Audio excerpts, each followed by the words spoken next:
So today's game. Okay, let's go ahead and get this ready to sync up here. So we'll go ahead and get. Well, let me introduce the players first. On the right-hand side of the screen, we can see today commanding the commando knob. We have Mr. Norney, aka Da Norney, and his opponent on the other side of the map is going to be Mr. Schranzfan, who always plays as a different name every time I see him. He's playing as the Hive Tyrant, as he always does. I've seen him plenty of times. Today he is I Heart Hard Techno, which is actually what Schranz is, so that's good enough. But yeah, let's go ahead and get this game started, and we can just kind of wing it. So 3, 2, 1, click. And we are off. Yeah, so neither of us have seen this game. It had a pretty high rating on GameReplays.org, and figured, why the hell not? Let's check it out. Yeah, I casted one of Norney games a long time ago. I think it was with Lokar. Man, he was one of my favorite guys to watch. Yeah, Norney is great. He's actually had some pretty good performances in some of the tournaments I saw him in lately, and I don't know. Schranzfan is the guy that I've been seeing every day, which is Yeah. there was a period where I couldn't avoid his replays because he had a different name every time and I didn't know it, and I just downloaded a bunch of games and they all were him, and I tell that story every time now. But he pretty much always has the exact same Hive Tyrant focused build, big blobby synergy kind of style of play. Yeah. And these guys have been really loyal to their races too. I think Schranz always has played Tyranids, and Norney's almost always played Orcs as well, right? Yeah, I think that is my understanding as well. But yeah, man. So that's pretty cool. So anyhow, we got kind of a standard looking build from all these dudes. I don't know. I'm just kind of like flinging around here.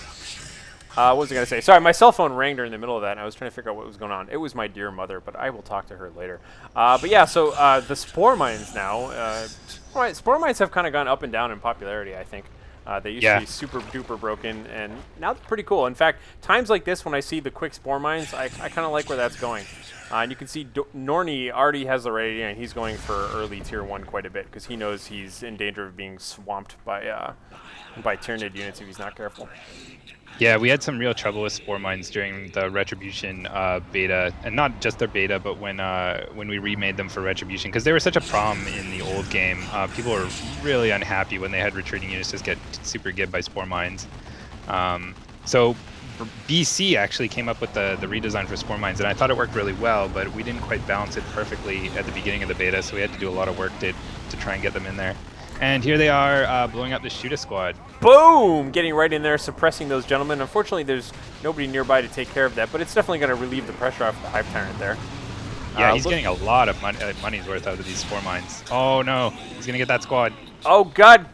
Dudes, run! Oh. And the dudes make it. Okay. So and that's why we increased the cooldown on it. There we have it. Yeah, that's pretty good there. Yeah, I heard some stories of like I think it was BC maybe who just had some incredibly wildly abusive like all Spore Mine and Ravener Alpha builds or something. Yeah, during that time. him and Steph would go on the ladder during the beta before we had nerfed Spore Mines, and we really wanted to see what like a mass Spore Mine build would do. So we essentially just built. Like, we used our Hormagon squad to cap and built nothing but Spore Mines, and we would just blow up an entire team's worth of stuff. So just they would retreat back to their base, and we would just follow them in and kill them. Hopefully that's not possible anymore. Nice. Once again, the Spore Mine's coming down. This time, however, they're going to get shot down. Yep. Backed up by these Hormagons. Hormagons are going to chase out those Shootas. Looks like he's good. Sweet. Sweet, sweet indeed. Let's see here. A little bit of a late stun bomb going on up top there. No worries, no worries. So we got double generators going up right now for the Orc player. We've got single generator right now, and a Warrior Brood coming out here. That's something I see him get quite a lot actually, especially versus Orc. Taking advantage of some of that stuff. So this is kind of how this game always works, or at least this map. What I see for the most part, the obvious capture is just kind of hook up over the top of the map and grab all the spots, and then you kind of fight it out over the northern power node or the center requisition point. That's kind of where all the conflicts kind of seem to rotate around.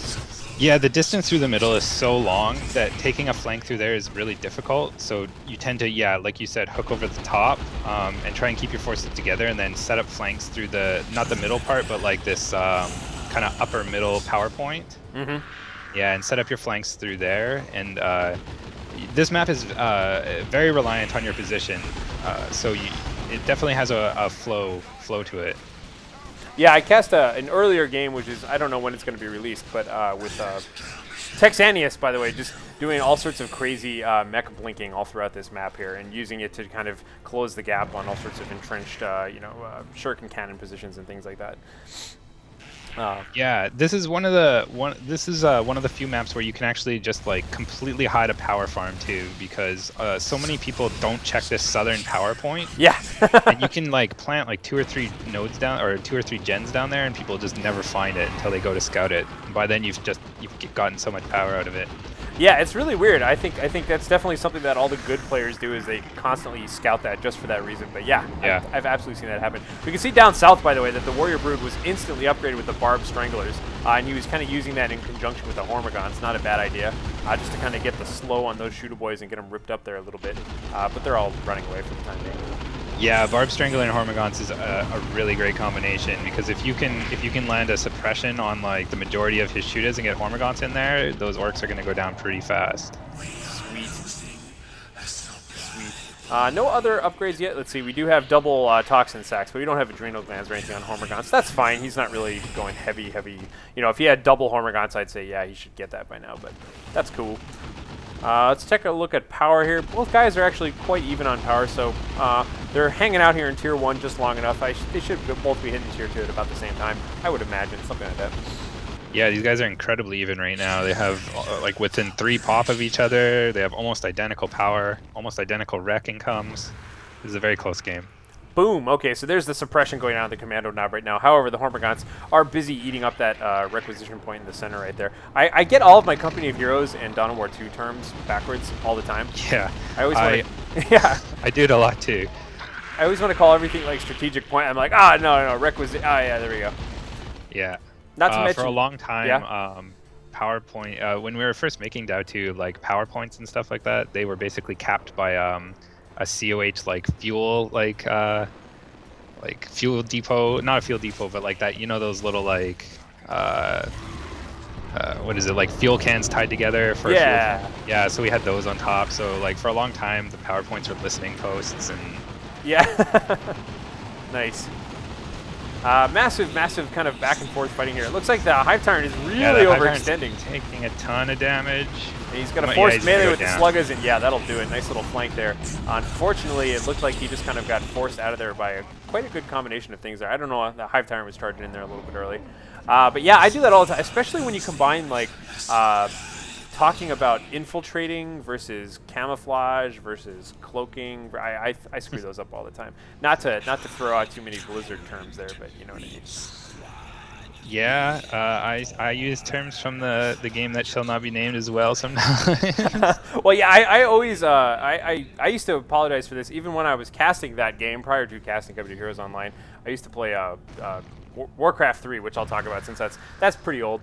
But I used to call everything peons and town halls and stuff like that too. So yeah, I tend to always confuse all of them. Oh, I don't apologize for anything. I've loved RTS all my life, so I've played like pretty much every one of them. Excellent. Yes, I'm a lifelong gamer here. So it looks like Norney has taken notice of this PowerPoint to the south here. PowerPoints always screw me up too, because I think like PowerPoint presentation, like Microsoft Office. I don't know, man. So this engagement doesn't look too good for the Tyranids. The orcs are pretty spread out. A lot of them are in cover, but that one shooter squad's taking a lot of damage. Yeah, I'd say in general that's kind of the way you want to approach Tyranid. Like Choco Bambus is always telling me this, that like his goal when he fights a Tyranid player is to make them fight on all fronts. Like keep them separated, keep that synergy away. Oh, we have a call-in. Is it going to be warriors? Is it going to be mines? What is it? Boom, boom, boom. There we go. The warrior drop. He seems to use that quite a lot in these games. And that is actually going to turn the tide up north here for a little bit. Yeah, it's a good call-in. It was great use of aiming what's that to suppress those warriors. Nice, just to buy the time to get out the rest of that squad. Yeah, Norney engaged us perfectly because Termagants are absolutely useless in melee. Well, I shouldn't say useless. They're not too bad, but the shooters can definitely stand up to them. Mm-hmm. Yeah, Hard Techno is, sorry, not Hard Techno, Schranzfan, I'll call him by his real name, is pretty warrior happy. Like, he really enjoys his warriors. Let's see here, what do we have already? We have Stick Bombers coming out. Ooh, Stick Bombers versus Tyranids. I do like it. Yeah, like you were saying, when you engage the Tyranid and he blobs up like that, if you have like this weird boy and stick bombers, you land a couple of those abilities like zap or a barrage of stick bombers, and you're just going to do immense damage to that Tyranid blob. Yeah, I like seeing people kind of play around with that too, because I mean, every other like, you know. Oh, and here we go. Ooh, Oh, there we go. There's the bomb. There's the he warp dodges vomit. most of it. That's okay. Yeah, I was gonna say like every other top, you know, orc player I see is usually just like, okay, I get my war truck, I get my weird boy, done. Every game, same thing. 2 shooters, war truck, weird boy. I do like seeing people like just kind of, you know, test the field a little bit. I think that's what metagame is all about. Is just because you see everybody else doing it doesn't mean it's the best thing necessarily. You know, challenge the style of play a little bit. No, definitely not. There's a lot of combos in there that we feel are still rather strong that people haven't really explored as much as we thought they would. Ooh. Like example? Like, can I dig one of them out of you? Oh, like example. Oh man. Oh, sorry. I didn't mean. Well, I was running the risk of either putting you on the spot or trying to like reveal trade secrets from you, and both were bad. But I went with it anyways. Yeah, I'm just like totally out of touch now though, so it's hard it's to fine. dig up those examples. Oh man, he just does so much damage to that Termagon squad. See what I did there? No, it was good. That's exactly what you're supposed to do. I do that all the time. That's the way to go. A lot of times I'll say something really stupid. Apart for this podcast. Yeah, I'll say something really stupid, and then I'll just be like, so if you look down south, by the way, meanwhile, over here, we can find that, and just go right back into it. No one ever notices. Yeah. Meta commentary. So anyhow, I apologize, ladies and gentlemen, if my analysis is a little bit lacking here, but that's kind of the point of these dev chats. Is you guys, you know, the game is an interesting game, but I know you guys. You guys want to, you want to get inside Tasker's head. You want to see how he thinks and talks about random stuff anyways. That's the name of the game here. Honestly, like, I've said it before, like, you could show up on a thread and say, pancakes, and the pancakes will get, like, 2,000 views all of a sudden out of nowhere, so it doesn't matter what happens. Man, you're so much more famous than I am now. Oh, we're going to have a who's more famous contest this High now? Tyrant is extending pretty far again. He's got his invincibility bubble on. I know, I do like the bonded exoskeleton play there. Bonded exoskeleton crushing now he's claws. just going to take a ton of damage. That's worn off. These shooters are going to turn around. They're going to shoot the heck out of that High Tyrant. Warp vomit covering the flank a little bit there. Hive Tyrant, man, that dude is just brutal. Is he retreating? I can't tell. Okay, now he's retreating. And now we have the stick bombs once again, but it looks like everybody's out of there. I really like this aggressive stick bomb play. I'm secretly rooting for Norny here.